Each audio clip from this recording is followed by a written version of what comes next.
that's an issue that management education can and should deal with, but it doesn't always do so successfully. Exactly, and as you mentioned, some of the most successful companies, even Australian companies like Atlassian, they have their one-day FedEx days, they used to call them, where employees can just work on whatever they like outside their main task, and a lot of innovation came from there. Yes, indeed. Yeah.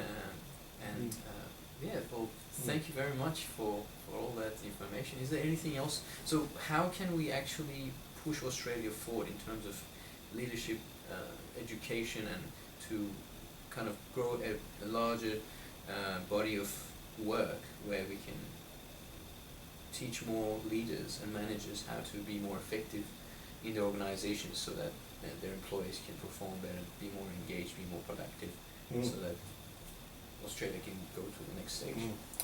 Well, I can only use the advice that we were given by the architect of our new business school building that you'll see emerging shortly from the rubble here in Ultimo, Frank Geary, the world-renowned architect. I asked him a few months ago to provide a message for our faculty.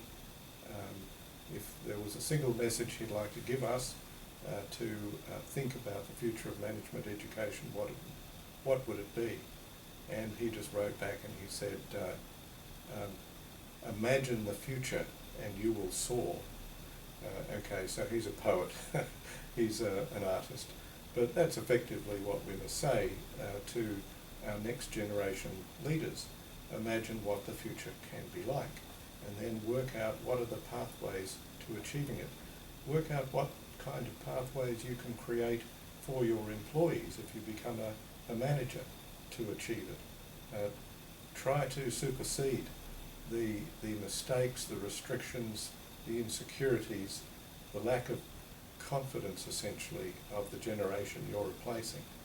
That would be my advice, and everything I see about the emerging generation shows that is coming to them naturally. They're connected through social media. They have very little time for some of the restrictions that we have had to endure in this generation, and which previous generations had even more severely imposed through Fordist and Taylorist production line mentalities. We've now moved to a much more flexible approach to work, to industry, to our technologies, all of which requires much more knowledge input.